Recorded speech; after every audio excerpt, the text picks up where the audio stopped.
ምክንያት 5 እብሪት። ሀብታሙ አባቴ ይህን አስመልክቶ ዘወትር የማውቀው ነገር ገንዘብ ያስገኝልኛል፣ አለማወቄ ደግሞ ያከስረኛል። እብሪተኛ በሆንኩ ቁጥር መክሰሬ የማይቀር ነው። ምክንያቱም እብሪት ሲጠናወተኝ የማላውቀው ነገር አስፈላጊ መስሎ አይታየኝም ሲል ይነግረኛል። ብዙ ሰዎች ድንቁርናቸውን ለመሸፈን ሲሉ እብሪተኞች ይሆናሉ። በገንዘብ ዙሪያ ከሂሳብ ባለሙያዎች ጋር አሊያም ከሌሎች ባለሀብቶች ጋር ሳወራ እብሪት ሲጠናወታቸው አስተውላለሁ።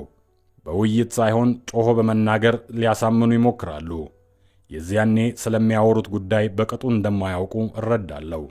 እየዋሹ ባይሆንም እውነቱን ግን እየተናገሩ አይደለም። በአንድ ጉዳይ ላይ ዕውቀት እንደሌለህ በተሰማህ ጊዜ ባለሙያ ጋር በመሄድ አሊያም መጽሐፍትን በማንበብ ራስህን ማስተማር ልመድ።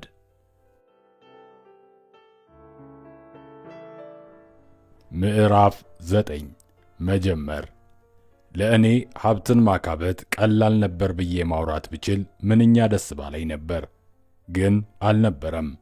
እናም እንዴት ልጀምር ለሚለው ጥያቄ የምሰጠው ምላሽ ከዕለት ተዕለት ተሞክሮዬ በመነሳት ይሆናል። በየቀኑ የንግድ ዕድሎችን ማግኘት ቀላል ነው። ለዚህ ቃል እገባላችኋለሁ። ልክ ብስክሌት እንደ መጋለብ ነው። ከጥቂት መነሳት መውደቆች በኋላ እጅግ ቀላል ይሆናል።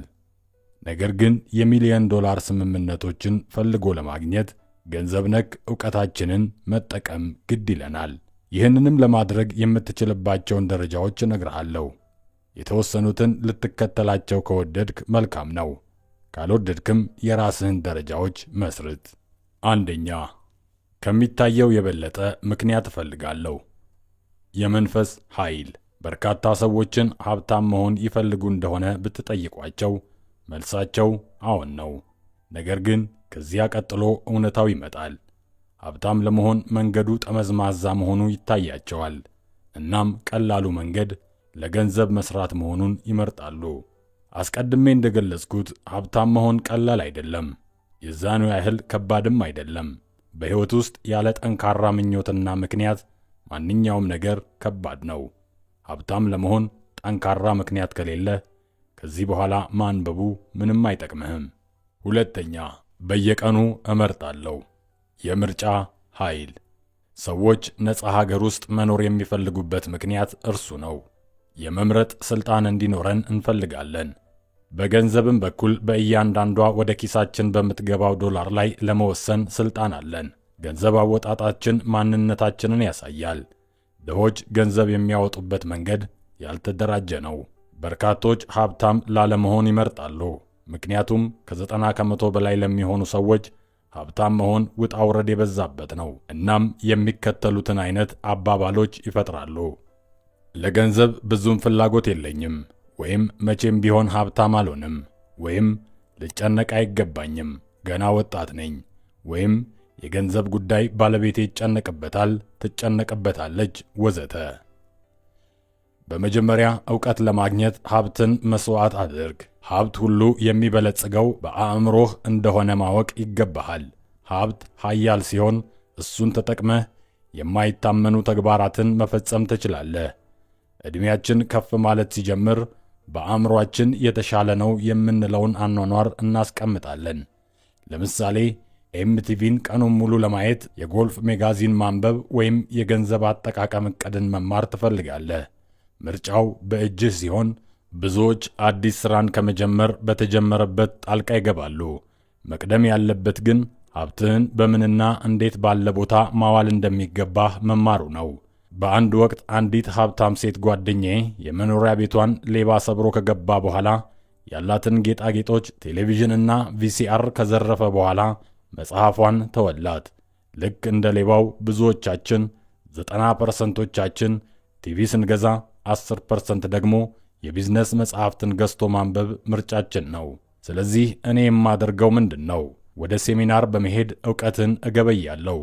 በተለይ 2 ቀን የሚወስዱ ሴሚናሮች፣ የውይይት መድረኮች ምርጫዬ ሲሆኑ ለዚህም ዋና ምክንያት በጉዳዩ ዙሪያ ጥልቅ ግንዛቤ እንዲኖረኝ ስለሚያደርጉ ነው። በ1973 እንደ ኤሮፓውያን አቆጣጠር ቀኑን ባላስታውሰውም ቴሌቪዥን እያየው ነበር። አንድ ሰው ስለ 3 ሴሚናር ሲያስተዋውቅ የሴሚናሩም ዓላማ ስለ ሪል ስቴት ቢዝነስ ነበር። ከሴሚናሩ በኋላ እርግጠኛ አትራፊ ውጤት ስለማግኘት አስረዳ። እኔም $385 በመክፈል ሴሚናሩን ስካፈል በውጤቱም $2 ሚሊዮን ማትረፍ ችያለሁ። ከብሩ በላቀ መልኩ ሴሚናሩ ሕይወቴን የሚቀይር ዕውቀትን ሲሰጠኝ ከኮርሱም በኋላ ብዙ ኮርሶችን ከመውሰድ አድኖኛል። ጠቃሚነቱን ለመግለጽ ቃላቶች ያጥሩኛል። የሚደመጡ ነገሮችን እወዳለሁ።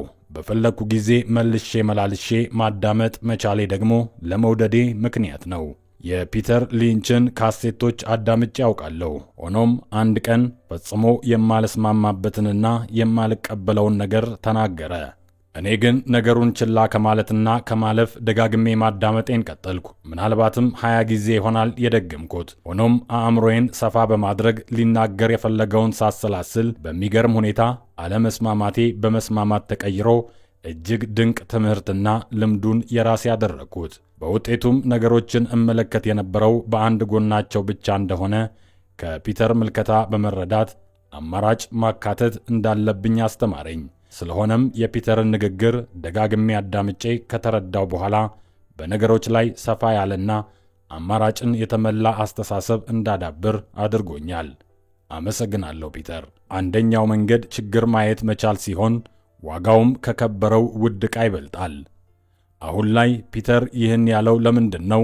ወይም የዓለማችን ቁጥር 1 ሀብታሞች እዚህ የደረሱት እንዴት ነው ብዬ ራሴን ስጠይቅ መልሱን ራሳቸውን መመልከት የሚያስችሏቸውን መጽሐፍት ማንበብና ለችግራቸው መፍትሔ ያገኙ ዘንድ አእምሮን ሰፋ አድርጎ ማሰብን በማለማመዳቸው እንደሆነ ይታየኛል። ራሱን ዝቅ አድርጎ የሚያስብና አስተዋይ ያልሆነ ሰው ሁኔታዎችን ተጋፍጦ ለስኬት መድረስን አደጋ እንዳለው ስለሚያስብ በሕይወቱ ላይ ለውጥ አይታይም። አስተውል። በሕይወትህ ስለ አንድ ነገር ስትማር ስህተትን ልትሰራ ትችላለህ። ስህተት መስራትህ ደግሞ ስለ ትምህርቱ በደንብ ለማወቅ ሂደት ላይ ነህ ማለት ነው። አስተዋይ አለመሆን የችግሮችህ አንደኛው አካል እንደሆነ አትመን። አለማስተዋልን ለመቀየር መጣርን ዘወትር አዳብር። አለማስተዋል ሳይሆን አለማስተዋልን በጸጋ መቀበል ወይም አስተዋይ ነኝ ብሎ ማሰብ መጥፎ በሽታ መሆኑን ጠንቅቀህ ተረዳ። አንዳንድ ብልህ ነኝ የሚሉ ሰዎች አዲስ ሐሳብና አመለካከት ሲያጋጥማቸው ከራሳቸው ሐሳብ ጋር ከማስታረቅ ይልቅ የሐሳብ ፍጭትን በአእምሮአቸው ይለማመዳሉ። ይህም ብልህነት ካለማስተዋል ጋር በመቀላቀል በውጤቱም አስተዋይ አለመሆንን ንብረታቸው ያደርጋሉ። እያንዳንዳችን የተማሩና ብቁ ናቸው የምንላቸው ሰዎች ስናውቃቸው ትክክለኛ ማንነታቸው ሲፈተሽ ግን ባዶነታቸውን ያሳያል። እውነተኛ ብልህ አዲስ ሐሳቦችን ሲቀበል ከነበረው አመለካከት ጋር ያጣጥመዋል። ማዳመጥም ከመናገር ባይበልጥ ኖሮ ፈጣሪያችን 2 ጆሮ ከአንድ አፍ ጋር ባልፈጠረልን ነበር። ብዙ ሰዎች ከማዳመጥ ይልቅ መናገር በብዛት ሲተገብሩ የሚያስቡትም በአፋቸው ነው። አንተ ግን የሰዎችን ሐሳብ በአንክሮ በማዳመጥ ካልገባህ በመጠየቅና ክርክርን በማስወገድ አዳዲስ አመለካከቶችን ንብረትህ አድርግ። ሀብቴን ለማዳበር ረዘም ያለ ሂደት ያሳለፍኩ ሲሆን ለውጤቱም ማማር እንደ ብዙዎቹ ገንዘቤን ኢንቨስት አድርጌ ሥራን እንዳይሠራ ከማድረግ ማሰራትን በመምረጤ ብቻ ነው። ቤትን ወይም ሪል ስቴትን ገዝቶ ያለ ሥራ ማስቀመጥ ሀብትን ከማዳበር ማቀጨጭን ሲያስከትል በውጤቱም አላስፈላጊ ክስረት ያስከትላል። 3. ጓደኛን በጥንቃቄ ምረጥ። የተለያዩ የኑሮ ደረጃ ያላቸው ጓደኞች ሲኖሩኝ ለጓደኝነት ምርጫ መስፈርቴም የሀብት መጠናቸው ሳይሆን ሊያስተምሩኝ የሚችሉት ቁም ነገር ብቻ ነው። ዕውቀት የሀብት ምንጭ ነው እንዳልኩት ሁሉ የጓደኛ አመራረጥ መስፈርቴም ይኸው ብቻ ነው። ሀብት ኖሯቸው ዕውቀት ካላቸው በሥራም ስለምንተጋገዝ ጥብቅ ጓደኝነትን ስንፈጥር፣ ሆኖም የዚህ አይነት ሰዎች በቁጥር አናሳ ናቸው። ሆኖም አንድ የተለየ ሐሳብ ሲኖረኝ ሀብታም ጓደኞቼ ስለ ገንዘብ በማይሰለች ሁኔታ ስለሚነግሩኝና እኔም ሐሳባቸው ስለሚስበኝ ብዙ ቁም ነገሮች ከእነርሱ እማራለሁ። ድሆች ግን ይህን አይነት ጨዋታ አይስባቸውም። ከዚህ አልፎ የስግብግቦችና ያልተማሩ ዲስኩር እንደሆነ ያስባሉ። ከሁሉም ግን ትምህርትን አገኛለሁ። በአጭር ጊዜ በሚሊዮን የሚቆጠር ገንዘብ የሚያካብቱ ብዙ ጓደኞች ሲኖሩኝ ገንዘብ በበቂ ሁኔታ የሌላቸው ጓደኞቻቸው መጥተው የሚጠይቋቸው ሀብትን እንዴት እንዳዳበሩ ሳይሆን ብድር ወይም ሥራን እንዲሰጧቸው ነው። ማስጠንቀቂያ። የምወዳቸው የማከብራቸው ድሃ ጓደኞች አሉኝ። ሆኖም በወዳቸውም በእነርሱ የሕይወት መስመር መሄድ አልመርጥም። አንተም ድሃ ሆነው ማደግና መለወጥ በማይፈልጉ ሰዎች ሐሳብና የሕይወት ፍልስፍና አትሂድ። አይቻልም ከሚሉ ሰዎች ይልቅ ይቻላል የሕይወት መፈክራቸው ከሆኑ ሰዎች ጋር ጓደኝነትን ፍጠር። ተረቱም የሚለው ተመሳሳይ ክንፍ ያላቸው ወፎች አብረው ይበራሉ አይደል? አንዳንዶች ወርቅ አይገኝም ሲሉ ሌሎች ይገኛል መፈክራቸው ነው። አንተ ግን እንደ ብልሆች ሁለቱንም አዳምጥ። ልክ እንደ ድሆች ሳይጠና አይሆንም ከማለት ይልቅ ይሆናልም ምረጥ። አንድ የቀረበ ጓደኛዬ ስለ ኢንቨስትመንት ማውራት ይቀናዋል። ከጥቂት ዓመታት በፊት 6% ጥቅም የሚያገኝበትን ሥራን እንዳገኘ ሲያወያየኝ፣ እኔ ደግሞ 16% ጥቅም ያለውን ቢዝነስ እየሠራሁ ነው። ራስህን አለመገደብ የተሻለ ነገር እንድታገኝ እንደሚያደርግ አስተውል። እልፍ ሲሉ እልፍ ይገኛል እንዲሉ። ሀብትን ለማበልጸግ ተግዳሮት ከሚሆኑ ነገሮች ሁሉ የከፋው ግትርነት ነው። የግትርነት ውጤት ደግሞ ከማኅበረሰቡ ጋር እንዳንራመድ ያደርገናል። ሆኖም በተቃራኒው ከተንቀሳቀስን በገበያ ውስጥ ተፈላጊነታችን ብቻ ሳይሆን የምናገኘው ውጤታችንን ማሳደግ እንችላለን። ከሰዎች ጋር በሚኖርህ የንግድ ስምምነት እነርሱ ከሚሉት አኳያ ብቻ ከመመልከት በእነርሱ ውስጥ አዲስን ነገር ማየት አድማስህን ማስፋት የተዋጣልህ እንድትሆን ያደርግሃል። በማዕበልና በወጀብ ውስጥ አዲስ የሕይወት ጭላንጭል እንዳለ ማሰብ ሲኖርብህ የአሸናፊዎችም መለያ ባሕሪያቸው ይኸው የአስተሳሰብ ምጥቀታቸው ብቻ ነው። ብቁ ባለሀብቶች ጊዜ መርጠው ወደ ገበያ የማይገቡ ናቸው። አንዴ ስኬትን ቢያጡ እንኳን እጃቸውን አጣምረው መቀመጥን ትተው ለሁለተኛ ወይም ቀጣይ አማራጮች ቦታ በመስጠት እንደገና ይጥራሉ። በአሁኑ ጊዜ ተፈላጊና ወቅታዊ ያልሆኑ ነገሮችን አያስፈልግም ከማለት ተፈላጊ ከሚሆኑባቸው ቀናት ቀድመው በመግዛት ገበያ በሚፈለግበት ወቅት ለሽያጭ ያቀርቡታል።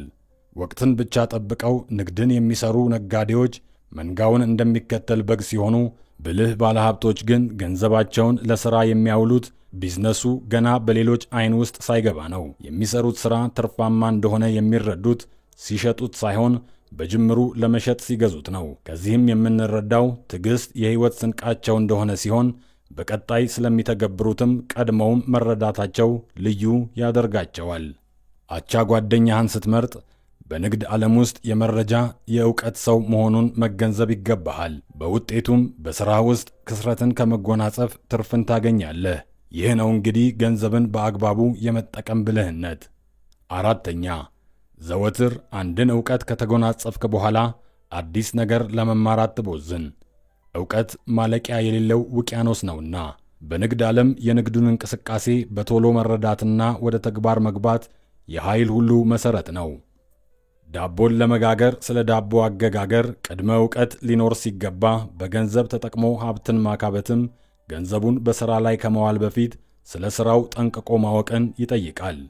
የበላ ቢያብል ገላው ይመሰክራል እንዲሉ እኔም የአንተነትህ መሠረት የዕውቀትህ ደረጃ መገለጫ ነው ላለው። በሌላ አባባል አንድን ድርጊት ከመፈጸም በፊት ከፍተኛ የሆነ ጥንቃቄ ማድረግን አትዘንጋ። ምክንያቱም አእምሮህ የሚያስበውና ወደ ተግባር የሚቀይረው አንተ የሰጠኸውን ነው። ለምሳሌ ምግብ ማብሰልን ከተመኘህ ምግብ አብሳይ ስትሆን፣ ከጠላኸው ደግሞ በሌላ ሙያ መተካት ከተመኘህ እስክትማርና እስክታውቅ ጊዜን ይወስድብሃል። ስለሆነም ምርጫ ከማድረግህ በፊት ቆም ብለህ ከፍላጎትና ከብቃት አንጻር ልትሰለች የማትፈልገውን ሙያ መስክ ምረጥ። ወደ ገንዘብም ስንመጣ ለእድገትና መሻሻል መጠቀምና ያለመጠቀም መብቱ በአእምሮህ የሚወሰን ሲሆን፣ ብዙ ሰዎችም የሚያገኙትን ገንዘብ ጥቅም ላይ የሚያውሉት ትምህርት በተማሩበት ቀመር መሠረት ነው። ይህም ለገንዘብ መስራት ይባላል። ጠዋት መነሳት፣ ሥራ መሄድ፣ መስራት፣ ከዚያም ዕለት ወጪ ማውጣት ወዘተ። ከ26 ዓመት በፊት ሃው ቱ ባይ ሪል ስቴት በሚል ርዕስ የአንድ ሳምንት ሥልጠና በወሰድኩ ጊዜ አንድ አዲስ ቀመርን ለመማር ቻልኩኝ። ከሥልጠናው በኋላ በቀጣይ የተገነዘብኩት ነገር ቢኖር አንድን ሐሳብ ወደ ተግባር ለመቀየር ዲሲፕሊን ወሳኝና ወሳኝ ነገር መሆኑን ነው። ብዙ ሰዎች ያጡት ነገር ይህንን ነው። ለ3 ዓመታት ያህል በዜሮክስ ኩባንያ በምሠራበት ወቅት ፎርክሎዠርን እንዴት መጠቀም እንደምችል በተከታታይ ትምህርት ወስድ ነበር። በዚህም ተጠቅሜ በሚሊዮን የሚቆጠር ዶላር ማግኘት ቻልኩኝ። በአሁኑ ሰዓት ግን እኛን የበለጠ ተጠቃሚ ያደረገን ቢዝነስ አሁን አዝጋሚና ብዙ ሰዎች የሚንቀሳቀሱበት ዘርፍ ሆኗል። ለትርፋማነቱ መቀነስ ዋናው ምክንያት በዘርፉ አትራፊነት የተነሳ የብዙዎችን ትኩረት መሳብ በመቻሉ ነው። በተማርኩት ቀመር አትራፊ መሆን ከቻልኩ በኋላ በተጨማሪ ሌላ አዲስ ቀመርን ለመማር ዝግጁ ነበርኩ። ከዚህ በፊት ብዙ ትምህርቶችን ስማር ጠቃሚ የምላቸውን ዕውቀቶች አልገበየሁም ነበር፣ ምንም እንኳን አዳዲስ ነገሮች ማግኘቴን የማልክደው ሐቅ ቢሆንም። በንግድ ዙሪያ የተለያዩ ትምህርቶችና ስልጠናዎችን በመውሰዴ በሪል ስቴትና በአክሲዮን ገበያ ዘርፍ ውጤታማ እንደሆን አድርጎኛል። አብዛኞቹ መለስተኛ ኮሌጆችና የማህበረሰብ ተቋማት በገንዘብ ዕቅድ ዙሪያ የሚሰጣቸው አጫጭር ስልጠናዎች ጥሩና ገንቢ ዕውቀትን ይሰጣሉ። የወሰድኳቸውን ስልጠናዎች በቶሎ በጥቅም ላይ የማውላቸው ይመስለኛል። ብዙ ሰዎች ብዙ ጊዜ የሚወስድባቸውን የንግድ እንቅስቃሴ እኔ በአጭር ጊዜ ውስጥ ነው ወደ ትርፋማ ቢዝነስነት የምቀይራቸው። ሌላው ነጥብ በዚች እንደ ሸማኔ መወርወሪያ ከወዲህ ወዲያ በምትጣደፈው ዓለም ውስጥ አንተን ሰው የሚያደርግህ የምታውቀው ነገር ብቻ ሳይሆን በአብላጫው ነገሮችን በፍጥነት መረዳት መቻል ያለው ዋጋ ነው። ይህ ነው እንግዲህ መተኪያ የሌለው እውነታ። ለገንዘብ መስራት ደግሞ ከዚህ ቀደም ብሎ እንዲያውም ከጋርዮሽ ማህበረሰብ ጊዜ ጀምሮ እያደገ የመጣ አስተሳሰብ እንደሆነ ይታወቃል። 5ኛ ለራስ ቀድሞ መክፈል። ለራስ ቀድሞ የመክፈል ጥበብ ከሁሉም በላይ የሰው ልጅ ትልቁ ሀብት ሲሆን በራስህ ሕይወት ተግባራዊ ካላደረግከው ፈጽሞ ባለጸጋ መሆን አትችልም። ብዙ ጊዜ የሎተሪ ዕጣ አሸናፊዎችን ስንመለከት ባሸነፉ በጥቂት ጊዜ ውስጥ በሚሊዮን የሚቆጠር ገንዘባቸውን ጨርሰው ይገኛሉ። የገዙትንም ንብረት ለምሳሌ መኪናና ቤት የመሳሰሉትን ንብረቶች ከችግራቸው የተነሳ ሲሸጡ ማየት የዕለት ተዕለት ተግባራችን ነው። በመሆኑም በሰዎች መካከል ያለውን ልዩነት ሀብታምና ድሃ ወይም መካከለኛ ገቢ በሚል ደረጃ የመከፋፈል ኃይል አለው ቢባል ሐሰት ሊባል አይችልም።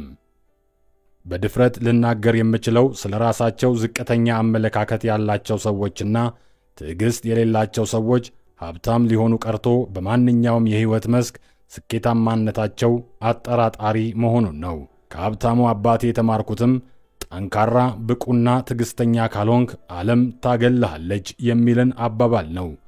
ዓለም የምትገፋህ በቆዳህ የቀለም አይነት ወይም በመልክህ ሳይሆን ባለህ ውስጣዊ ልፍስፍስነትና ጥንካሬ አልባው ሕይወትህ ብቻ ነው። በሥራ ፈጠራ ዙሪያ ከሰዎች ጋር በምወያይበት ወቅት ሰዎች ልብ እንዲሉት የምፈልገው አንድ ቁም ነገር ከምርታቸው ከአገልግሎታቸውና ከክፍያ ይልቅ የአስተዳደር ብቃት ክህሎትን ማዳበር እንዲችሉ መጣርን ነው። የራስን ቢዝነስ ስትመሰርት 3 መሠረታዊ የአስተዳደር ክህሎቶችን ማዳበር ወሳኝ እርምጃ ነው። የገንዘብ ፍሰትን መቆጣጠር ወይም ማስተዳደር፣ ሰራተኛን በብቃት ማስተዳደር፣ ጊዜን በብቃት መጠቀም። ከላይ የተጠቀሱት የአስተዳደር ክህሎቶች በሥራ ፈጠራ ብቻ ሳይሆን በሁሉም መስኮች ተግባራዊ በሚሆኑበት ወቅት ሁሉም ክህሎቶች ውጤታማ የሚሆኑት ደግሞ ራስን በመግዛትና በመቆጣጠር ነው። ይህንን ስል ነገሩ ሁሉ ጠበቅ ተደርጎ መያዝ እንዳለበት ልብ ሊባል ይገባል ለማለት ነው። የባቢሎን ሀብታሙ ሰው በሚል ጆርጅ ክላሰን በጻፈው መጽሐፍ ውስጥ ለራስ ቀድሞ መክፈል የሚለው ሐሳብ ሲገለጽ ብዙዎች በአንደበታቸው ለራስ ቀድሞ መክፈል የሚለው ቃል ደጋግመው ሲናገሩ ቢሰማም በሕይወታቸው ግን የሚተገብሩት ቁጥራቸው አናሳ ነው። በትምህርት ቤት የሚገኙ ዕውቀቶችን ማንበብና መረዳት፣ የሂሳብ ቀመሮችን ጭምር ፈታቶ ማወቅ ሲያስችሉ፣ ለራስ ቀድሞ መክፈል ግን በትምህርት ቤት ሳይሆን ከሕይወት ተሞክሮ በመማር የምናዳብረው ዕውቀት ነው። ከብዙ ቃላት ይልቅ አንድ ስዕል ብዙ ትምህርት ሲሰጠን፣ ለራስ ቀድሞ መክፈልም በትምህርት ከሚገኝ ዕውቀት የበለጠ ነው። ይህን ምስል በመመልከት ልዩነቱን ነቅሰህ አውጣ። የትኛው ስዕል የገንዘብ ፍሰትን ያሳያል? ብዙ ሰዎች ቁጥሩን በማየት ታሪክን ሲገነዘቡ፣ የገንዘብ ፍሰትን ከተረዳህ ግን ስዕሉ የት ጋራ ስህተት እንዳለው በቀላሉ ትረዳለህ። ከ90 በመቶ በላይ ሰዎች ያለ ትርፍና ያለ ለውጥ ጠንክረው ቢሰሩም እንዴት ውጤታማ እንዳልሆኑ በቀላሉ ትረዳለህ። ተመልከት። ምስሉ ለራሱ ቀድሞ ስለሚከፍል ሰው የሚያሳይ ሲሆን ግለሰቡ ወጪ ከማውጣቱ በፊት በየወሩ ከሚያገኘው ገቢ ተቀማጭ ማድረግን አይዘነጋም። ብዙዎች ግን ቀደም ብለን የጠቀስነውን የጆርጅን መጽሐፍ ቢያነቡም በተግባር ላይ ሲያውሉት ግን አይታዩም። አሁኑኑ ለራስ ቀድሞ መክፈልን ቀዳሚ አድርጉና ዕዳችሁን መክፈል ለጊዜው አቁሙ። ይህን ነው እንግዲህ የምስሉ መልእክት የሚገልጽልን። እኔና ባለቤቴ በሥራ አጋጣሚ በርካታ የሂሳብ ሠራተኛ፣ መዝገብ ያዥና ባንክ ቤት ሠራተኞችን የመተዋወቅ ዕድል ነበረን። በእነዚህ ባለሙያዎች እምነት ለራስ ቀድሞ መክፈል ትርጉም የሌለው ነገር ነው። ራስን ስለ መግዛት ግንዛቤ የሌላቸው እነዚህ የሂሳብ ባለሙያዎች ዞሮ ዞሮ ማኅበረሰቡም በእነሱ እንዲመራ ማድረጋቸው ቆም ብለው አስበውት አያውቁም። በሕይወቴ ውስጥ አንዳንዴ ያለምንም ምክንያት የገንዘብ ፍሰቴ ከዕዳዬ የሚያንስና ባለሙያዎች ግን ዕዳዬን እንድከፍል አለበለዚያ በዕዳ ምክንያት የመታሰር ችግር እንደሚያጋጥመኝ ሲያሳስቡኝ፣ እኔ ግን በምላሹ ለራስ ቀድሞ መክፈል ይቅደም ነው የምላቸው። በምን ብላችሁ ልትጠይቁኝ ትችላላችሁ። የእኔ መልስ ደግሞ በባቢሎን የከበርቴዎች ከበርቴ ታሪክ ውስጥ የታየው ለራስ ቀድሞ መክፈልና ውስጣዊ መነቃቃት ለማዳበር የመቻልን ታሪክ ነው። ልብ በሉ፣ ሀብታሙ አባቴ ያሳሰበኝ እውነታ ከዚህ የሚለይ አይደለም። ከእርሱ ጋር መስራት ስጀምር ዘወትር የሚነግረኝ ሰዎች ራሱን እየገዛ ሲመጣ ችግር እየፈጠሩበት መምጣቱን ነው። በየአቅጣጫውም ክፍያን እንዲፈጽም በስልክና በአካል ጥሪ በረከተበት። እርሱ ግን ቅድሚያ የሚሰጠው ራስን ለመክፈል ነው። ልብ በሉ፣ ኃላፊነት ፈጽሞ አይሰማችሁ እያልኩ አይደለም ያለሁት። ለራስ ቀድሞ መክፈልን ካዳበርክ ዕዳ ውስጥ የመግባት ዕድልህ ጠባብ ነው። ግብርን ሊያበዛ የሚችል ቢዝነስን መስራት ካንተ ይልቅ መንግሥትን ሲጠቅም፣ እንደዚህ አይነት አካሄድ ደግሞ ለቢዝነስ ሰው አይመከርም። የሀብት ሚስጥር የሚለውን ቪዲዮ የእኔን ገቢ ወደ ሀብትነት እንዴት እንደቀየረ ሲያሳይ የኔቫዳ ኮርፖሬሽን ሂደትንም ማየት ይቻላል። ለገንዘብ መስራት ማለት ለመንግሥት ሀብትን እንደ ማስረከብ ሲሆን፣ በገንዘብ መስራት ግን ዘለቄታዊ ጠቀሜታን ያስገኛል። መቼም ቢሆን የገንዘብ እጥረት ቢያጋጥመኝ እንኳን ራሴን መክፈሌን አላቋርጥም። የሀብት ማዳበርን ሳትፈልግ ያለ እጦት መኖር ከተመኘህ ደግሞ ወጪን መቀነስ፣ ገንዘብን በባንክ ማስቀመጥ፣ መክፈል ካለብህ በዛ ያለ ግብርን በመክፈል ለወደፊት ማለትም ከሥራ ስትሰናበት እንዲሆንህ ማድረግና የጋራ ጥቅምን የሚያስጠብቅ አክሲዮን መግዛት አለብህ። ይሄኛው ሕግ አንተ ለሌሎች መክፈልን ወይም መስገብገብ ማለት ሳይሆን ገንዘብን በብልህነት በመጠቀም በሕይወት ውስጥ እጦትም ሆነ የሀብት መብዛት ሳይፈጠር በመጠኑ መኖር መቻል ማለት ነው። 6ኛ ለደላሎች የተሻለ ክፍያን ስጥ። ምክሮች በሕይወታችን ውስጥ ተጽዕኖ ሲኖራቸው ብዙ ሰዎችም በቢሮአቸውም ይሁን በቤታቸው በር ላይ የሚሸጥ ለጥፈው ወይም በቴሌቪዥን ላይ ያየሁት ብዙ ሰዎች ቅናሽ ዋጋ ከደላሎች ለመስማት ሲጓጓ ያለው። ሀብታሙ አባቴ ግን ከላይ ከተገለጸው አካሄድ የተለየ መንገድን ነበር የሚያስተምረኝ። በእርግጥ ባለሙያዎችን ቀጥሮ ማሰራትን ተግባራዊ በማድረግ እኔም የእርሱን ፈለግ ተከትዬ በውድ ወጪዎች ጠበቆችን፣ የሂሳብ ባለሙያዎችን፣ የሪል ስቴት ደላሎችን ቀጥሬ በማሰራት ላይ ነኝ። ለዚህም ዋናው ምክንያቱ ባለሙያን መቅጠር ማለት አገልግሎታቸው ገንዘብን ለማዳበር ሲረዳ፣ ገንዘብን ባበዛሁኝ ቁጥር ለእኔም ሀብት ማብዛትን ይችላሉ። ያለንበት ዘመን የመረጃ እንደመሆኑ መረጃም ዋጋው ሊተመን የማይችል መሰረታዊ ነገር ስለሆነ ብቃት ያላቸውን ደላሎች በመቅጠር ወቅታዊ መረጃን ማግኘት ችያለሁ። መረጃውንም ከእነርሱ በሚሰጠኝ ትንታኔ በመጠቀም ጥቂት ገንዘብ እንኳን ቢኖረኝ ጥቅም ላይ አውየው ሀብቴን አበዛው ዘንድ ትልቅ አስተዋጽኦ አድርጓል።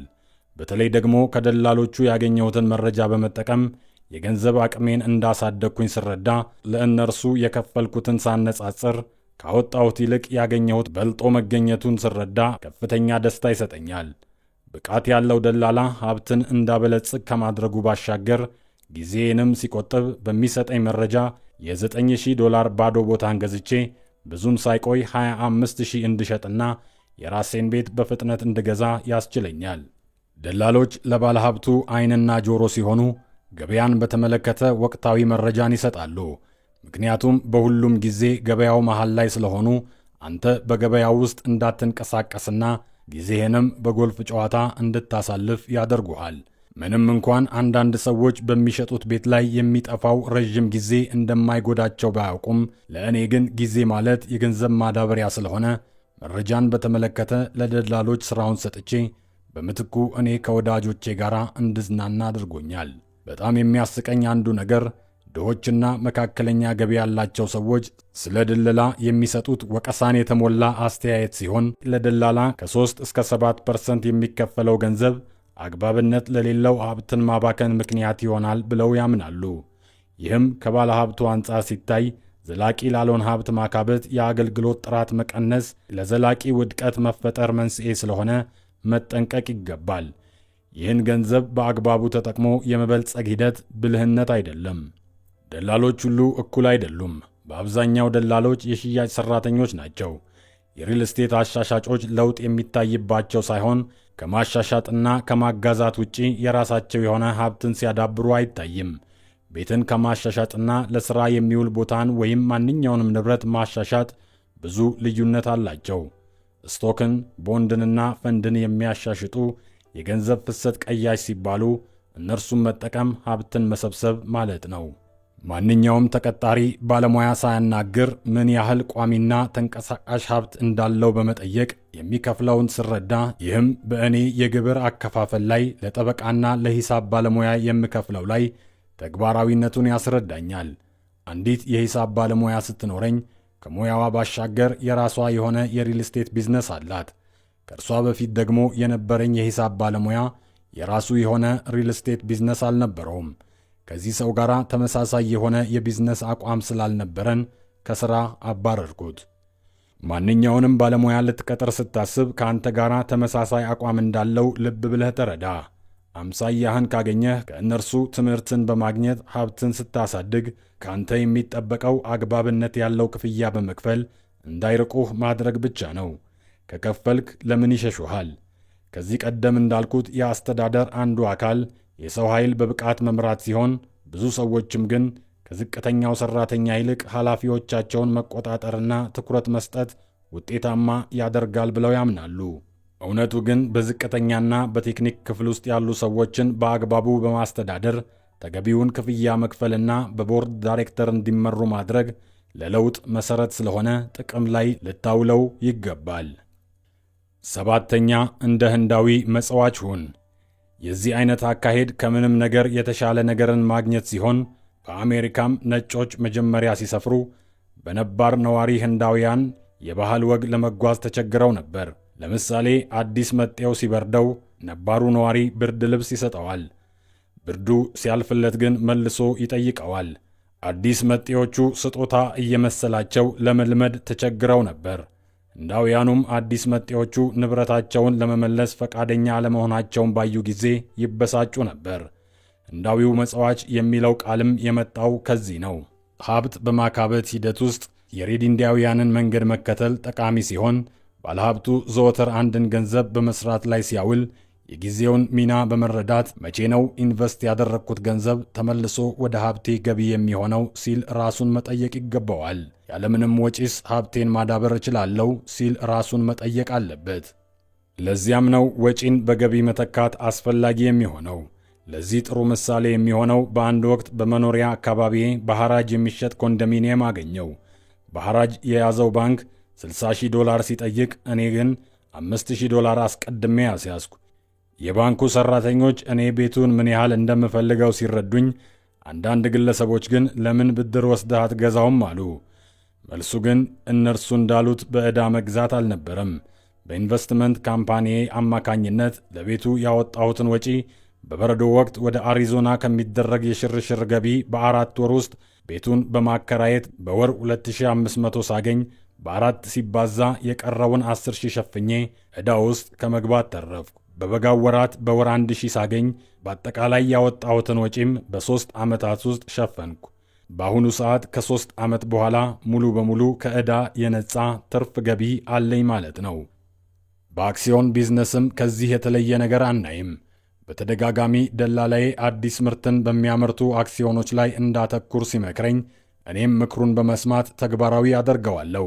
በውጤቱም ከምንም ነፃ የሆነ ቋሚ ሀብቴን የማካበት ትርፍን አካብታለሁ።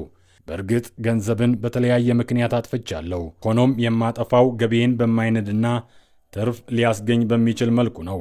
ለምሳሌ 10 ኢንቨስትመንት ቢኖረኝ ከ10 ውስጥ በአንድ ወይም በሁለቱ አሊያም በሦስቱ ገንዘብ ላጣ ስችል፣ በቀሩት ግን ወጪን በመቀነስ አንሰራራለሁ።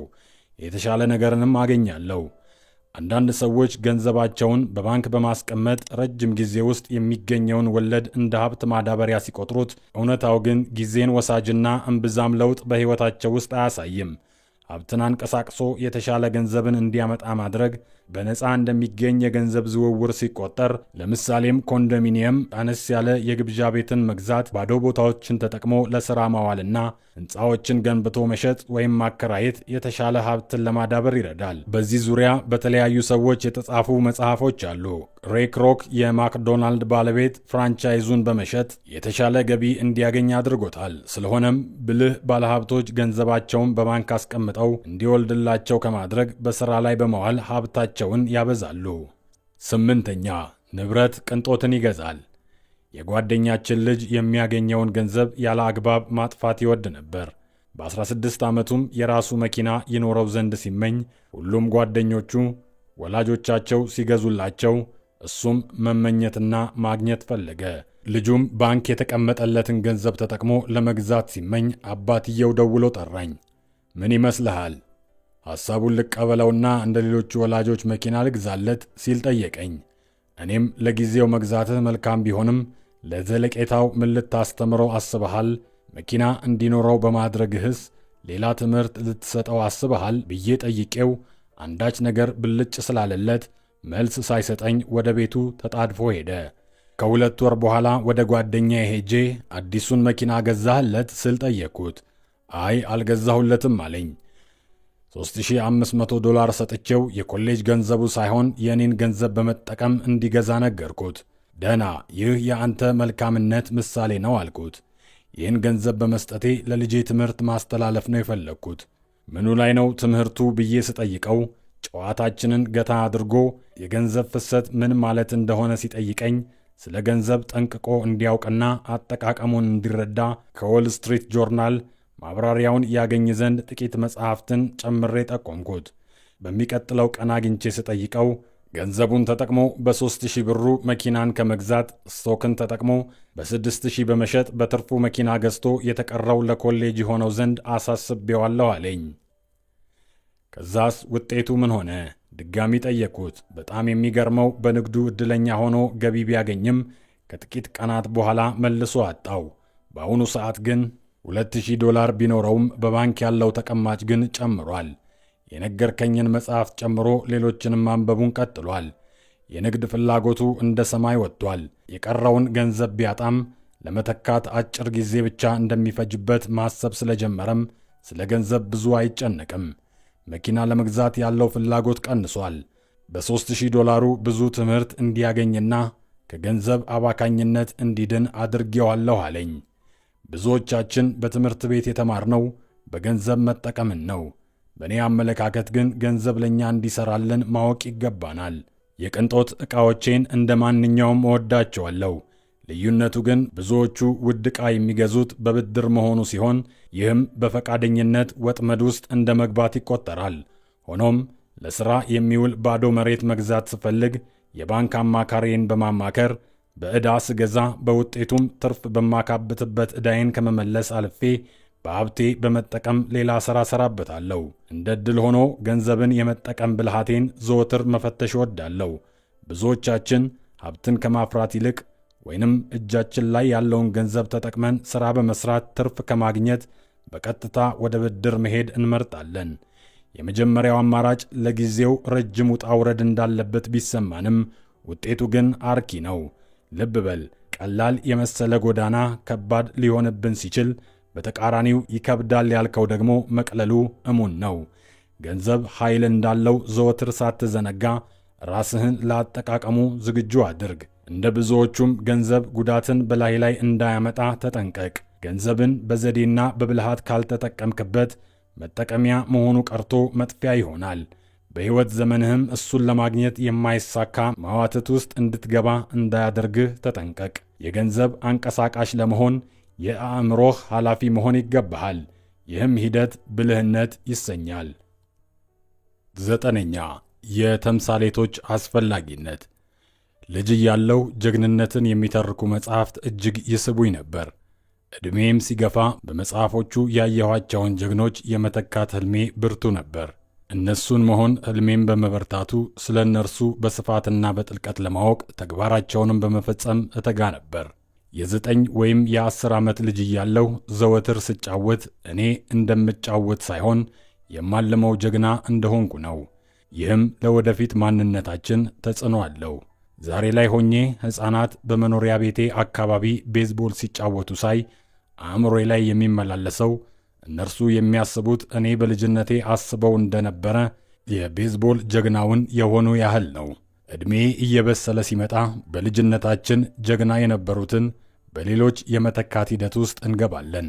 ለምሳሌ ካደግኩ በኋላ በቤዝቦሉ ፒተር ጃኮብስ፣ ሬድ ካፕልስና ታይገር ውድ ጀግኖቼ ናቸው።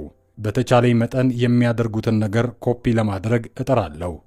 ልክ እንደ ቤዝቦል ጀግናዬ በንግዱም ዓለም ፈለጉን ብከተል የሚመስለኝ ጀግና ሲኖረኝ፣ ለምሳሌም ዋረን ቡፌት የሚሰራውን የሚያነባቸውን መጽሐፍት የየዕለት እንቅስቃሴ የእይታዬ ትኩረት ነው። አክሲዮን ምርጫን በተመለከተ የፒተር ሊንችን መጽሐፍ ማንበብ የዘወትር ሥራዬ ሲሆን የዶናልድ ትራምፕን መጽሐፍ ማንበብ ደግሞ ጠቀሜታው በንግድ ዓለም የሚደረግ የሁለትዮሽ ስምምነት ከፍተኛ ጥቅም እንዳለው ተገንዝቤያለሁ።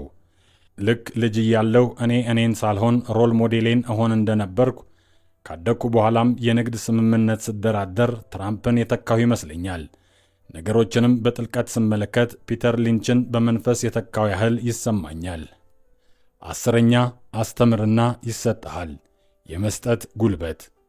ሁለቱም አባቶቼ አስተማሪዎች ነበሩ።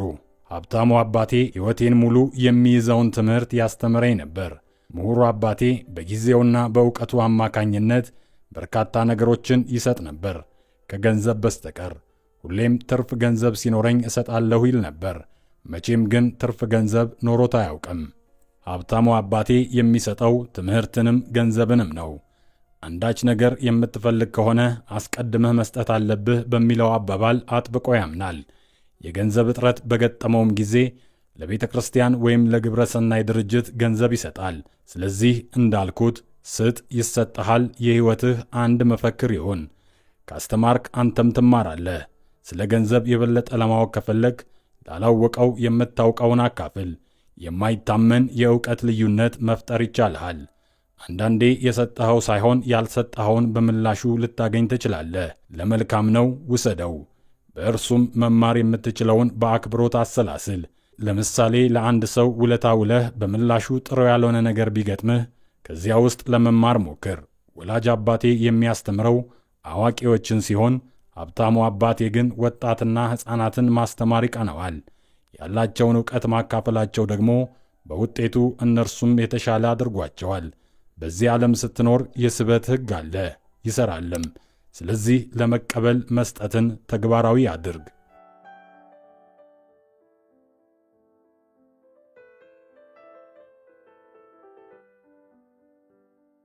ምዕራፍ 10 ተጨማሪ ትፈልጋለህ?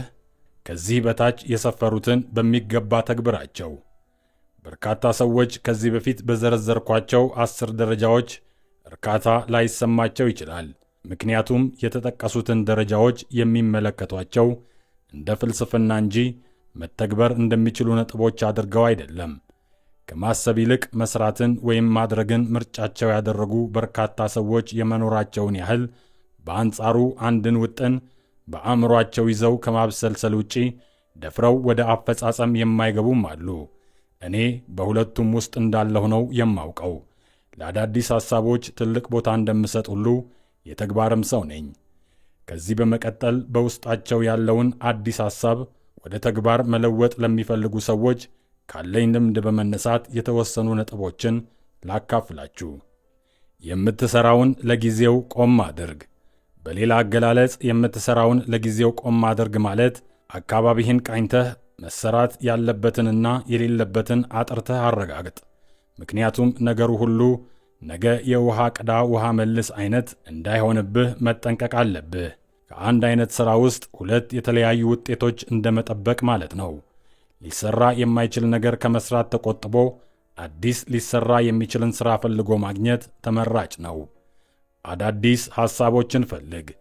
አዲስ የመዋለ ንዋይ ሐሳብን ወደ ተግባር ከመለወጤ በፊት ሁሌም የማደርገው ወደ መጽሐፍት መሸጫ መደብር በመሄድ ከጉዳዩ ጋር በተያያዘ ተጨማሪ ሐሳቦችን ለማግኘት የተለያዩ መጽሐፍቶችን ለመመርመር መሞከር ነው።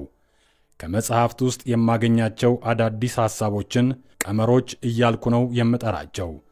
መጽሐፍቶች ከቀመር ጋር በተያያዙ እንዴት ሊገዙ እንደሚችሉ አላውቅም። እዚህ ጋር አንድ ምሳሌ ልስጣችሁ። በአንድ ወቅት ከመጽሐፍት መደብር ውስጥ The 16% Solution የሚል ርዕስ ያለውና በጆይ ሞስኮዊትዝ የተጻፈ መጽሐፍ አገኘው። መጽሐፉን ገዛሁትና ያለ እረፍት አንብቤ ጨረስኩት። እርምጃ ውሰድ። በሚቀጥለው ሐሙስ መጽሐፉን ተከትዬ እርምጃዬን ደረጃ በደረጃ ተግባራዊ ማድረግ ጀመርኩ። ከዚያም በባንክ ዕዳ የተወረሰና በፍርድ ቤት ለሽያጭ የቀረበ ሪል ስቴትን ገዝቼ ወደ ራሴ አዘዋወርኩት። ብዙ ሰዎች ፈጣን እርምጃ የመውሰድ ልምድ የላቸውም። ከዚህ ይልቅ ሌላውን ሰው በማማከርና በማጥናት ጊዜያቸውን ያጠፋሉ። እንዲያውም አንድ ጎረቤቴ 60% የተባለውን መጽሐፍ ወደ ሥራ ሊለወጥ የሚችል አይደለም ብሎኛል። ላዳምጠው አልፈለግኩም፣ ምክንያቱም የተግባር ሰው አይደለምና። ለመስራት በምትፈልጉት ሥራ ስኬታማ የሆነ ሰው ፈልጉ። የምሳ ግብዣ አድርጉለት።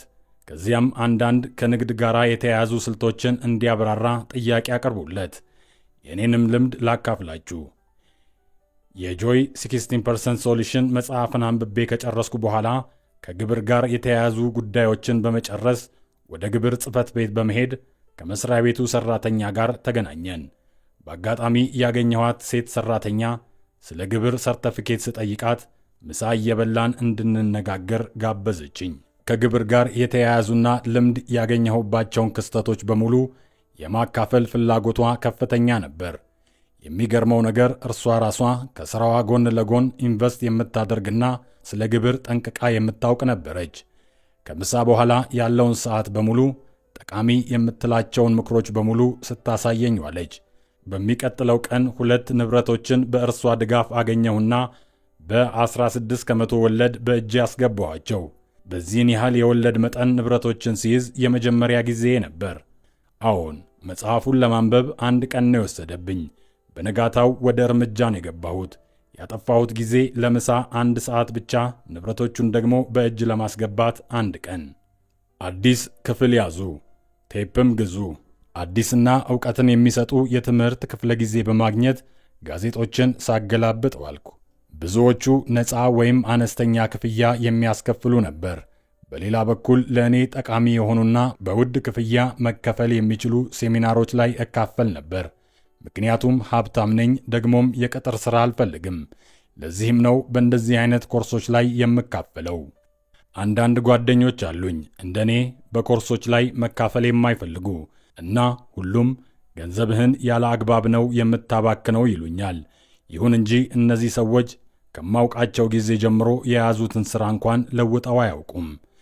ማንኛውም የሕይወት መስመር አምሳያን መፈለግና ከእነርሱም ጋር ጊዜም ማሳለፍ ተገቢ ሲሆን፣ ይህንንም ለማድረግ ምሳን አብሮ መብላት፣ መዝናናትና መንፈስን በጋራ ማደስ ተገቢ ነው።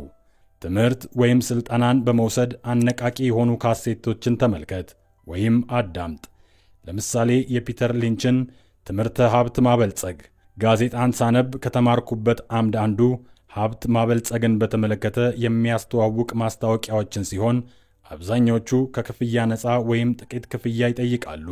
አልፎ አልፎም በውድ ዋጋ ሴሚናሮችን ስከታተል ለሀብቴ ማደግ ግን ካወጣሁት ወጪ በበለጠ ትልቅ ሚና አላቸው። ሴሚናሮቹ ሥራን ከመፈለግ ውጣ ውረድ አድነውኛል። አንዳንድ ጓደኞቼ ግን በሴሚናር ገንዘቤን ማባከን እንደሌለብኝ ሲመክሩኝ፣ እውነታው ግን እነርሱ ባሉበት ሲቆዩ እኔ ደግሞ በእድገት መገስገሴ ነው። የተለያዩ ውሎችን መፈጸም አትዘንጋ። ሪል ስቴት ለመግዛት ሐሳብ አንድ ብቻ ላይ ከማተኮርና ውልን ከመፈጸም ይልቅ አማራጮችን ስመለከት በምርጫዬም አዋጭ ነው ያልኩት ጋራ ውል እፈጽማለሁ። ትክክለኛ ውል ምን ማለት እንደሆነ ካላወቅ እኔ መልስ ስለሌለኝ አላውቅም ነው። ይህ እንግዲህ የሪል ስቴቶች ሥራ ሲሆን ውልን በመፈጸምና አዋጪም ከሆነ ውሉን መቀጠል መገለጫ ባህሪያቸው ነው። ከዕለታት በአንዱ ቀን ጓደኛዬ አፓርትመንት እንዳጋዛት ጠየቀችኝ። እኔ እርሷና ወኪሏ አብረን 6 የሚሸጡ አፓርትመንቶችን ስናይ ከነዚህ ውስጥም 4ቱ በጥሩ ሁኔታ ላይ የሚገኙ ሲሆን 2ቱ ግን የሚረቡ አልነበሩም። እኔም በ6ቱም ላይ ውል እንዲፈጸም በማድረግ ግማሽ ክፍያ ለመፈጸም ለባለቤቱ ነገርኩት። ጓደኛዬና ወኪሏም ይህንን ስል ልክ የልብ ህመምተኛ ድንገት የህመም ስሜት እንደተሰማው ሲሰማቸው ታወቀኝ። ያንንም በማለቴ ጨካኝና ለሻጭ የማላስብ እንደሆንኩ ሲያስቡ፣ እኔ ግን ወኪሏ ለሥራ የማይነሳሳ እንደሆነ ተገነዘብኩ። ጓደኛዬም እኔ እንዳልኩት ክፍያውን ፈጽማ ከመግዛት ሌላ አማራጭ ለማየት በመወሰን ወደ ሌላ አማራጭ ፊቷን አዞረች። ምንም አይነት ውል ባለመፈጸሙ ያ ሰው ሌላ አማራጭ መቃኘት ሲቀጥል በተገቢው ዋጋ ተገቢውን ገዢ ማግኘትንም ተግባሩ አደረገ። ሌሎች አማራጮችን እስካላየህ ድረስ ትክክለኛ ዋጋ ምን ማለት እንደሆነ ላታውቅ ትችላለህ። ሻጩ ዘወትር የሚጠይቀው ዋጋ ጫን ያለ ሲሆን ዝቅተኛ ዋጋን የመጠየቅ ዕድሉ በጣም ዝቅተኛ ነው። የባለቤትነት ስሜት በውስጥህ ከሌለ ለመነገድ ወይም ለመሸጥ አቅሙ የለህም። ከዚህ ቀደም ልሸጠው የምፈልገው አንድ ሪል ስቴት ነበረኝ። ወራትንም ፈጅቷል። በተሸጠበት እንዲሸጥ ስፈልግ ዋጋው ምንም ይሁን ምንም በጸጋ ለመቀበል ራሴን አዘጋጅቼ ነበር። 10 አሳማዎችን ሰጥተውኝ በምትኩ ሪል ስቴቴን ቢወስዱ እንኳን ደስተኛ ነበርኩ። ስምምነት እንደተፈጸመ የአሳ ማርቢያ ቦታን ለመጠየቅ ራሴን አዘጋጅ ነበር። በማታውቀው ምክንያት ተዋውለህ ጥቅምን ልታገኝ ስለምትችል መዋዋልን አትጥላ። ብዙ ጊዜ ውል መፈጸም ሳዘወትር በውሉም ውስጥ ማምለጫ ቃላት አክልበታለሁ። በሪል ስቴት ውስጥ በተለይ የቢዝነስ አጋሩን ስምምነት ይጠይቃል የሚል ሐረግ አክልበታለሁ። ይህም በውሉ ውስጥ ያልጣመኝ ነገር ሲኖር ማምለጫዬ ነው። ልብ በሉ፣ ስሙን ግን ፈጽሞ አልጠቅስም። ብዙ ሰዎች አጋሬ የገዛ ድመቴ እንደሆነ አያውቁም። አጋሬን የምጠቀምበት የተፈጸመው ውል አዋጭነቱ ካልጣመኝ ብቻ ነው። ጥሩ ስምምነት ትክክለኛ ቢዝነስን፣ ትክክለኛ የንግድ ሰዎችና ወቅታዊነትን በሥራ ውስጥ እንዲካተቱ አድርግ። ወደ ገበያ በማቅናት ከሰዎች ጋር ተወያይ፣ ውልንም ፈጽም። በመደራደርም አዋጭ ሆኖ ካገኘኸው ተቀበል። አለበለዚያ ለመሰረዝ አታመንታ። አንዳንድ የማታውቃቸው ነጋዴ ነኝ ባዮች ቤታቸው ተቀምጠው የስልክ ጩኸትን ይጠባበቃሉ። አንተ ግን ኪንዲ ክራውፎርድ ወይም ቶም ክሩዝን ስላልሆንክ እንደነርሱ አታድርግ። ተንቀሳቀስ።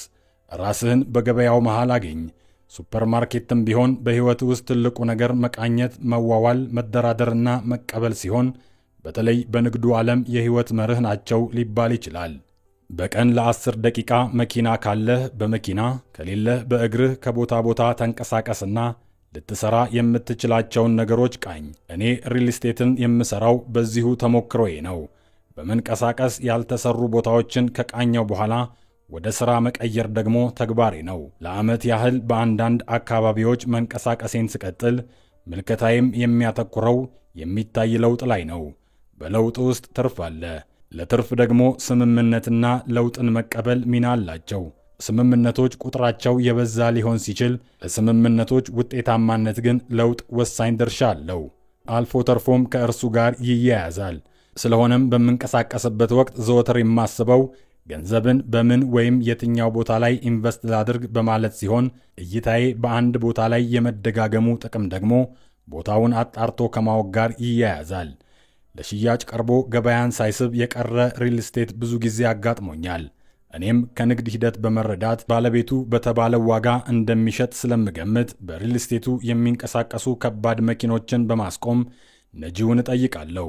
በጣም የሚገርም መረጃን ስለ ቦታው ሲሰጡኝ፣ ይህም ክፍያ አልባ መሆኑ ሌላው ጠቀሜታው ነው። መረጃ ኃይል በሆነበት ምንም ነገር በነፃ ማግኘት እንደ ዕድል ይቆጠራልና። ጥሩ ዜና የሌለው አንድ መጥፎ ቦታ አገኘው። እኔም መጥፎ ወሬ በጥሩ የሚቀየርበትን ቀን በመናፈቅ ወደ ቦታው መመላለሴን ቀጠልኩ። ብዙ ሰዎችን ስለ ቦታው ምንነት ማጠያየቄን አላቆምኩም። ከጥቂት ወራት በኋላ ያ ቦታ በሚገርም ሁኔታ ታሪኩ ተቀይሮ ቁጭ አለ። መጥፎ የነበረው ሁኔታም መንግሥት በሰጠው ትኩረት ወደ ጥሩ ተቀየረ። እዚህ ጋር መገንዘብ ያለብህ ሁኔታዎች በምንም መልኩ እንዳሉ አይቀጥሉም። ለውጥ በማንኛውም ነገር ላይ ይከሰታል። አክሲዮን ግዢን በተመለከተ የፒተር ሊንችን ጎዳናን መቆጣጠር የተሰኘውን መጽሐፍ እወደዋለሁ። መጽሐፉ እንዴት ተደርጎ ከትንሽ ቢዝነስ ውስጥ ትልቅ ሀብትን ማግኘት እንደሚቻል ያሳያል። በማንኛውም ደረጃ ዋጋ ያለውን ነገር ማግኘት የቢዝነሱ አይነት ይለያይ እንጂ ቀመሩ ግን አንድ እንደሆነ መረዳት ተገቢ ነው። መጀመሪያ የምትፈልገውን ነገር ጠንቅቀህ ማወቅ ወይም መረዳት፣ ከዚያም ለማግኘት መጣር። እርግጠኛ ነኝ ታገኘዋለህ። ተጠቃሚዎች ስለምን ሁልጊዜም ድሆች ይሆናሉ? ሱፐርማርኬቶች የዋጋ ቅናሽ ሲያደርጉ ቤታቸው በተጠቃሚዎች ይጨናነቃል። ሆኖም አክሲዮኖች በፈጠሩት ችግር በቅናሽ ዋጋ ሰዎች እንዲቀላቀሏቸው ሲጣሩ ማንም ፈቃደኛ ሆኖ አይመጣም።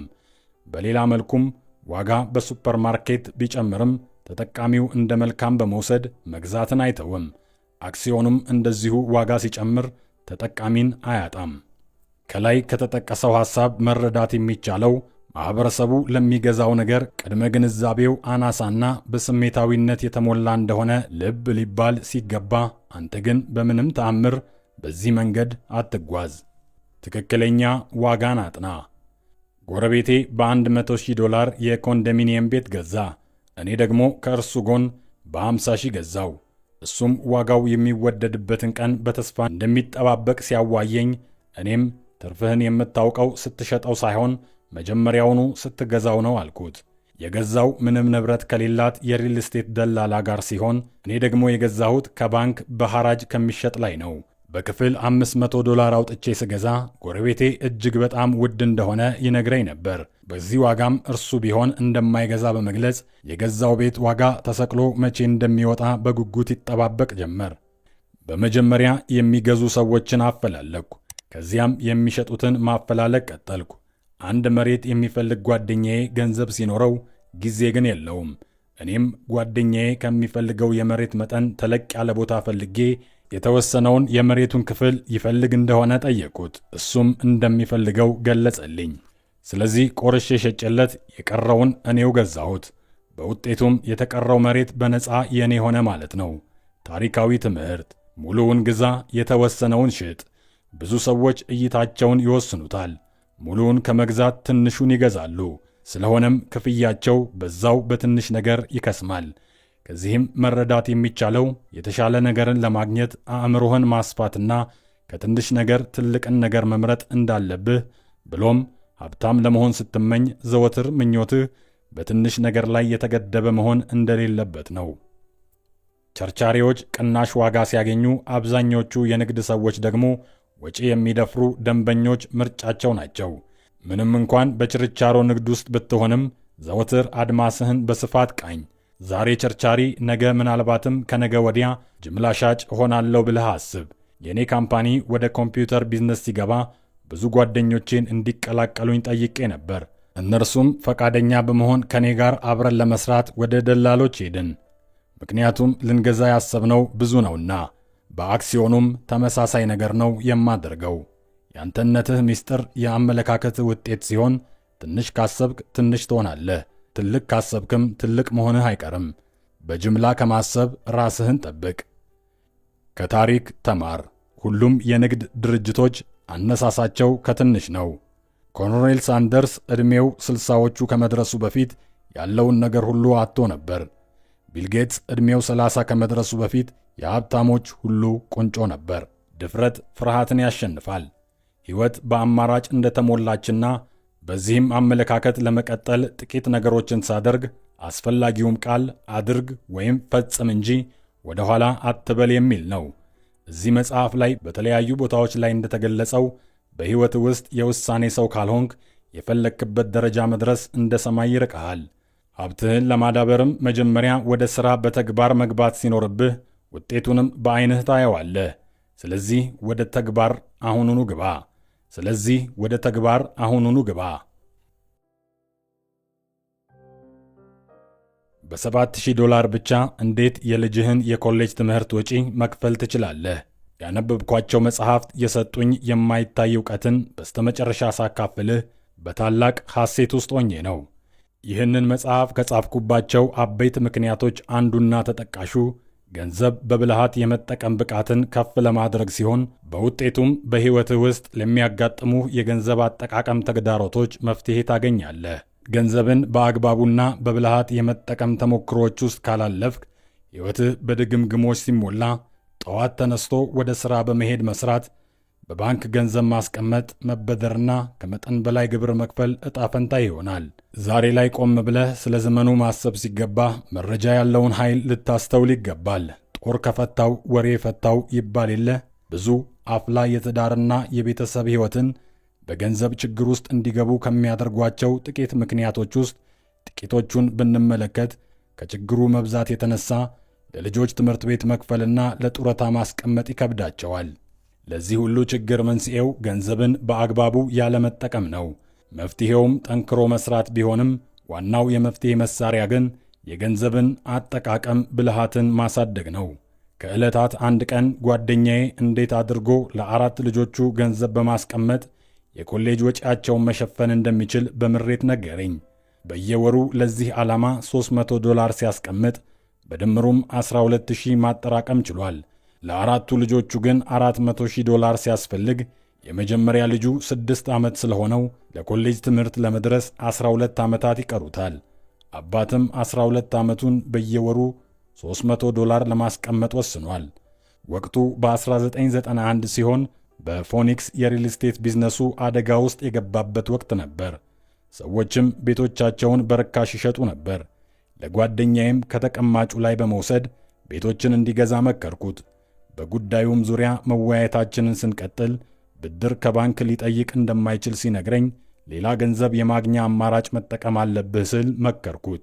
በ2 ሳምንት ውስጥም ልንገዛ የምንችለው ቤት ስናፈላልግ ብዙ አማራጮችን አገኘን። በመጨረሻም 3 መኝታ ክፍል ያለውና 2 የመታጠቢያ ገንዳን ያካተተ ቤት ስናገኝ ባለቤቱም ወደ ካሊፎርኒያ ሄዶ ሥራ ለመቀጠር በመፈለጉ ቤቱን ለመሸጥ ከፍተኛ ጉጉት ነበረው። እርሱም $102,000 ለመሸጥ ሲፈልግ እኛ ግን $79,000 ሰጠነው። ካለበት ችግር የተነሳም ምንም ሳያቅማማ የሰጠነውን ገንዘብ ተቀበለ። ቤት ያለ ባንክ ዕውቅና መግዛት ስለማይቻል ዕውቅና እንዲኖረው ባንክ ከሻጩ ላይ $7,000 በመቀነስ $72,000 ለሻጩ ተከፈለ። ሕጋዊነቱም ከተረጋገጠ በኋላ ጓደኛዬ ቤቱን በማከራየት በወር $125 ማግኘት ጀመረ። ልብ በል፣ በባንክ አካውንቱ የቀረው ገንዘብ $7,000 ብቻ ነበር። የጓደኛዬ ዕቅድ ለ12 ዓመታት በማከራየት ወጪውን ሸፍኖ ትርፍ ገቢን ማግኘት ሲሆን በ12 ዓመታት ውስጥም ያለበትን ዕዳ ሁሉ ሸፍኖ የመጀመሪያ ልጁ የኮሌጅ ትምህርት ሲጀምር $800 በየወሩ እንደሚያገኝ ተረዳን። ከዛም በኋላ ከፈለገ ቤቱን እንደሚሸጥ ተገነዘብን። በ1994 የሪል ስቴት ገበያ በፎኒክስ የተሻለ ለውጥ ሲያሳይ $156,000 የግዢ ጥያቄ ቀረበለት። እኔንም አማከረኝ። እኔም እንዲሸጠው መክሬው ግብር ከፍሎ የተጣራ $154,969 ትርፍ አገኘበት። በዚያው ማግስት $80,000 የመንቀሳቀሻ ገንዘብ ሲኖረው እኔም ኦስቲን ቴክሳስ ውስጥ ላለ ጓደኛዬ ደውዬ ከግብር ነፃ የሆነ አነስተኛ ሱቅ ለጓደኛዬ ይፈልግለት ዘንድ ነገርኩት። በ3 ወራት ውስጥም ለልጆቹ ኮሌጅ ክፍያ ይቸገር የነበረው ጓደኛዬ በየወሩ $1,000 ማግኘት ሲጀምር ለኮሌጅ ያስቀምጥ ከነበረው $300 በ3 እጥፍ ማስቀመጥ ቻለ። በ1996 እንደ ኤሮፓውያን አቆጣጠር ያችን ትንሽ ሱቅ በ$330,000 ሽጦ ተለቅ ያለና በየወሩ $3,000 ሊያስገኝ የሚችል ሥራን በማግኘቱ ለኮሌጅ ትምህርት $1,000 ያስቀምጥ የነበረው ወደ $3,000 አደገ። በአሁኑ ሰዓት ጓደኛዬ $400,000ን በቀላሉ ለልጆቹ የኮሌጅ ትምህርት እንደሚያገኝ እርግጠኛ ሲሆን ችግርን ለመፍታት ጥቂት ገንዘብ ከብዙ ብልሃት ጋር ከተጣመረ መፍትሄ እንደሆነ መማር ችሏል። በውጤቱም ለልጆቹ ኮሌጅ ትምህርት መክፈል ብቻ ሳይሆን የጡረታውንም ወጪ ማስተካከል ስለሚችል በጊዜ ጡረታ ወጥቶ የራሱን ቢዝነስ ማንቀሳቀስ ችሏልም። ይህን መጽሐፍ ስላነበብኩ በጣም ደስተኛ ስሆን ገንዘብ እንዴት በአግባቡ መጠቀም እንዳለብኝና በገንዘብ ሰርቼ መለወጥ እንደምችል አስተምሮኛል። በዛሬ ዕለት ገንዘብን በብልሃት የመጠቀም ዕውቀት ሲያስፈልገን ለሕልውናችን መሠረቱ ይህ ብቻ ነው። ማባከን ያልሰለጠኑ ሰዎች መገለጫ ነው። ሆኖም ብልህ አይደሉም ማለት ሳይሆን በገንዘብ ገንዘብን ማዳበር እንደሚቻል ግን አልገባቸውም ሊባል ይችላል። ገንዘብ ማዳበር ማለት ስለ ገንዘብ መረዳት ሲሆን ለማበልጸግም ከዚህ በፊት ያለህን አመለካከት በሌላ ተካው። ማንኛውም ሰው ሲፈጠር ራቁቱን እንደተወለደ ከተረዳህ ከጥቂት ተነስቶም ትልቅ የሀብት መጠን ማካበት እንደቻለ ዘወትር አስብ። ኢንቨስትመንትም ተመሳሳይ አካሄድ ሲኖረው ከጥቂት ወደ ትልቅ ሀብትነት ይቀየራል።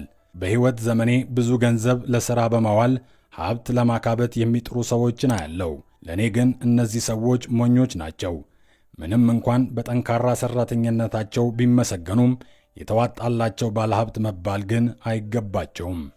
ሀብትን ለማካበት ከምንም በላይ ዕውቀትና ጥበብ በጣም አስፈላጊ ነው። በቢዝነስ ላይ የሚያተኩሩ መጽሐፍትን ገዝቶ ማንበብ፣ በሴሚናር መሳተፍና የተማሩትን በሕይወት መተግበር ከምንም በላይ አስፈላጊ ሲሆን 6 ዓመት ባልሞላ ጊዜ ውስጥም $5000 ወደ 1 ሚሊዮን መቀየር የቻልኩት ዕውቀትን መሳሪያ በማድረጌ ብቻ ነው። ለዚህ ሁሉ የተሻለ ሕይወት የመብቃቴ ሚስጥር አእምሮዬን ክፍት በማድረጌና ገና በልጅነቴ በመንቀሳቀሴ ሲሆን ዋናው ነገርም ይቻላል ማለትን መተግበሩ ብቻ ነው። መልእክቴ ግልጽ ይመስለኛል። አንተን አንተ የሚያደርግህ የምታስበው ሲሆን ለእጅህ ማጠርና መርዘም ወሳኙ ይሄው አእምሮህ ብቻ ነው። ገንዘብ ማካበት የገንዘብ ኖትን መቁጠር ሳይሆን ከአእምሮ የፈለቀ ሐሳብን ተጠቅሞ ገንዘብን ለማካበት መጣር ነው። ሐሳብ ከወረቀት ገንዘብ ይቀድማል የሚባለውም ለዚህ ነው። ለዚህ ጥሩ ማስረጃ የሚሆነው ደግሞ ቲንክ ኤንድ ግሮው ሪች የሚለው ታላቅ መጽሐፍ ጠንክረህ በመስራት ለእድገት ጣር ሳይሆን የሚለው ሐሳብን ወይም አእምሮህን ተጠቅመህ እደግ ነው። ከዚህም መረዳት የምትችለው ገንዘብ $1 ጀምሮ እስከ ትልቁ ድረስ ሠራተኛህ ሲሆን ይህንንም ስትገነዘብ ሕይወትህ ቀላልና ደስተኛ ይሆናል። ከዛሬም ጀምሮ የሕይወትን ጨዋታ በንቁነትና በብልህነት ልትወጣው ይገባሃል። እርምጃ ውሰድ። ሁላችሁም 2 ታላላቅ ስጦታዎች አሏችሁ፣ ጊዜና አእምሯችሁ። በሁለቱም የሚያስደስታችሁን መስራት የእናንተ ምርጫ ነው። ወደ እጃችሁ በሚገባው እያንዳንዱ የብር ኖት ላይ የፈለጋችሁትን በመወሰን ዕጣ ፈንታችሁን ለመወሰን ነፃ ናችሁ። ዕዳ በሚያመጡ ነገሮች ላይ ካዋላችኋቸው መካከለኛ ገቢ ያላቸው ሰዎችን ትቀላቀላላችሁ። በአእምሯችሁ ላይ ካዋላችሁትና ንብረትን ማካበት ከተማራችሁበት የወደፊት ሕይወታችሁ በሀብት ላይ የተመሠረተ እንዲሆን እየመረጣችሁ ነው። ምርጫው የእናንተና የእናንተ ብቻ ነው። በእያንዳንዱ ቀን በእያንዳንዱ ብር አማካኝነት ሀብታም፣ ባለመካከለኛ ገቢ ወይም ድሃ ለመሆን ምርጫ እያካሄዳችሁ ነው። ይህንን ዕውቀት ለልጆቻችሁ ለማካፈል ብትወዱ ለሚመጣው ዓለም ዝግጁ ታደርጓቸዋላችሁ። የእናንተና የልጆቻችሁ የወደፊት ሕይወት የሚወሰነው ነገ ሳይሆን ዛሬ እናንተ በምታካሂዱት ምርጫ አማካኝነት ነው። ሕይወታችሁ በሀብትና በደስታ የተሞላ እንዲሆንላችሁ እንመኛለን። ሮበርት ኪዮሳኪና ሻሮን ሌችተር። ፕሬዝ ጋድ።